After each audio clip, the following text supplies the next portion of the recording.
Hello दोस्तों, कैसे हैं सब आप लोग। मेरा नाम है राजुल और आप देख रहे हैं सुपर 1 मिलियन। तो जैसा कि ये चैप्टर वाइज सीरीज चल रही है आपकी प्लानिंग की। अभी यह चैप्टर 7 प्लानिंग है जो कि एंटरप्रेन्योरशिप का है। तो इसका पहला क्वेश्चन क्या कहता है, a planning is the dash of a course of action to achieve the desire objective. कोई भी जो प्लान क्या काम करता है, क्या डिटर्मिनेशन करता है अपने कोर्स को लेकर, तो वो ये करता है कि अपना जो उसने गोल बनाया है उसको अचीव करने लग जाए। ठीक है, तो क्या डिटर्मिनेशन होता है प्लानिंग का कि वो अपना जो कोर्स ऑफ एक्शन है वो उसको क्या करने लग जाए, उसको ऑब्जेक्टिव को अचीव करने लग जाए। It is necessary to stabilise the dash in planning. ठीक है, तो क्या नेसेसरी होता है प्लानिंग के अंदर। प्लानिंग के अंदर क्या नेसेसरी होता है, प्लानिंग के अंदर सबसे नेसेसरी होता है ऑब्जेक्टिव्स। क्या कि हम क्या ऑब्जेक्टिव्स लेते हैं, आपके पास क्या ऑब्जेक्टिव्स हैं उसको प्रिपेयर करने के लिए और किस बेसिस पे हम प्रिपेयर करते हैं। तो ये सब कौन देखता है, प्लानिंग देखती है। While planning it is essential to determine that course. ठीक है, डैश कोर्स। वाइल प्लानिंग, जब प्लानिंग कर रहे होते हैं तो क्या इसेंशियल है, डिटरमाइन क्या करते हैं कि उसका अल्टरनेटिव कोर्स भी हम तुरंत के तुरंत उसको क्या कर ले, प्लान कर ले। अल्टरनेटिव कोर्स जैसे कि अगर देखो, अगर कंपनी में हमें कोई बड़े अधिकारी आ रहे हैं, ठीक है, तो अधिकारी आ रहे हैं, अगर उनके लिए हमने सोचा कि उनको कोक पसंद है, तो यार कोक नहीं मिलेगी तो पेप्सी भी तो लानी पड़ेगी। तो अल्टरनेटिव कोर्स हम सोच लेते हैं। ठीक है, नाउ क्वेश्चन नंबर 4 क्या कहता है, प्लानिंग इज डैश ओरिएंटेड। देखो, प्लानिंग जो होता है वो गोल ओरिएंटेड प्रोसेस होता है। गोल ओरिएंटेड प्रोसेस कैसे होता है सर, कि जब प्लानिंग हम जब करते हैं तो बिल्कुल हम क्या करते हैं कि उसको गोल बना के चलते हैं कि भाई देखो इसको अचीव करना है। ठीक है, क्या करना है, अचीव करना है।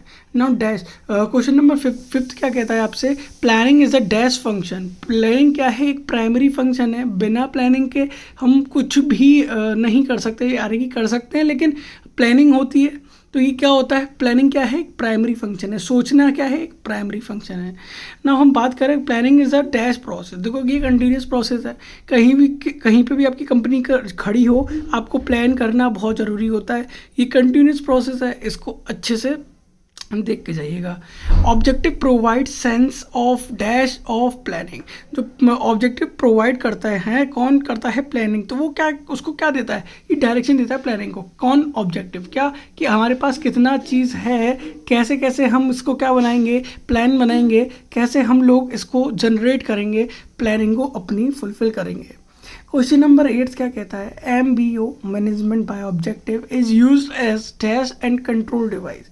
प्लानिंग एंड कंट्रोल डिवाइस जो मैनेजमेंट बाय ऑब्जेक्टिव होता है वो यूज़ करता है प्लानिंग और कंट्रोल डिवाइस को। ठीक है, प्लानिंग होगी या कंट्रोल डिवाइस होगी तभी हम जाकर क्या कर पाएंगे, अपनी जो हमने प्लान मैनेजमेंट बाय ऑब्जेक्टिव है उसको फुलफिल कर पाएंगे।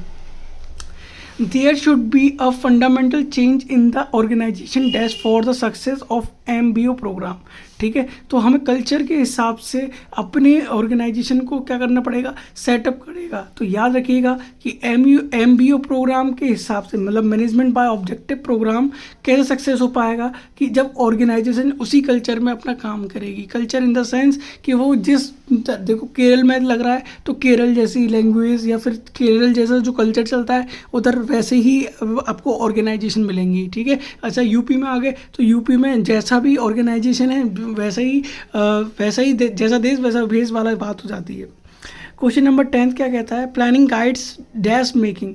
ठीक है, प्लानिंग क्या करती है, डिसीजन मेकिंग में गाइड करती है। डिसीजन मतलब प्लानिंग जो होती है वो डिसीजन लेने में क्या होती है, कारगर साबित होती है।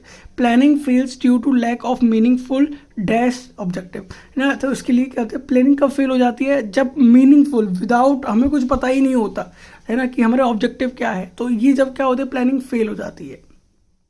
Planning is determination of. ठीक है, तो भैया ये प्लानिंग जो डिटर्मिनेशन करती है वो फ्यूचर कोर्स के लिए करती है, फ्यूचर कोर्स ऑफ एक्शन के लिए करती है। ठीक है, आने वाले समय के लिए क्या करती है ये, कि अपना जो प्लान होता है उसको सेटअप करती है। ना क्वेश्चन नंबर 13 देखेंगे, प्लानिंग इज एसेंशियल एट। देखो प्लानिंग कहाँ कहाँ पर एसेंशियल होती है, मैंने अभी बताया आपको प्लानिंग क्या है, कंटिन्यूस प्रोसेस है। ये लोअर लेवल में चलेगी, मिडिल लेवल में चलेगी, हाई लेवल में चलेगी और ऑल ऑफ लेवल में चलेगी। किस में चलेगी, तीनों लेवल में चलेगी। ठीक है, प्लानिंग इन्वॉल्व सेलेक्टिंग। प्लानिंग क्या सेलेक्ट करती है, तो याद रखिएगा अल्टरनेटिव कोर्स। अभी मैंने बताया अल्टरनेटिव कोर्स क्या करती है, ये सेलेक्ट करती है ताकि कोई परेशान ना हो, दूसरा अल्टरनेट भी उसके साथ होना चाहिए। The planning assessing the situation is the first step. क्या है ये? Planning assessing. असेसिंग का मतलब होता है कि हमें ढूंढ लेना कि मैं सिचुएशन ढूंढना है उसकी कि कौन सा होता है। ये पहला स्टेप हो जाता है कि हम कोई भी सिचुएशन ढूंढ रहे हैं इस चीज़ का। The planning execute plans in the, देखो भैया प्लानिंग बना ली हमने तो इसको प्लान को एग्जीक्यूट करना, ये भी हमारा क्या हो जाएगा? फर्स्ट स्टेप हो जाएगा। क्या हो जाएगा भैया? फर्स्ट स्टेप हो जाएगा। प्लानिंग क्या है? प्लानिंग अभी मैंने बताया गोल ओरिएंटेड प्रोसेस है ना। Planning is a forward looking. क्या होता है? फॉरवर्ड लुकिंग होती है ना। हम बात करें planning is directly towards efficiency. देखो प्लानिंग में क्या चाहिए? डायरेक्टली टुवर्ड्स होती है, बिल्कुल ही बिल्कुल पूरा उसको दिखाई देता है इफिशियंसी। क्या दिखाई देता है? Efficiency. MBO emphasise participate decision making. जो एमबीओ होता है मैनेजमेंट बाय ऑब्जेक्टिव जो होता है वो किसको एम्फसाइज करता है? तो पार्टिसिपेटिव डिसीजन मेकिंग को क्या करता है? एम्फसाइज करता है। आई होप आपको यहाँ तक क्लियर हो गया होगा प्लानिंग के चैप्टर से। एंटरप्रेन्योर का ये पार्ट था, बिल्कुल पढ़ के जाइएगा और पूरे जो पार्ट 1 पार्ट 2 जितने भी हैं प्लेलिस्ट में डाल दिए, आप जाकर चेक कर सकते हैं। Thank you so much for watching this video.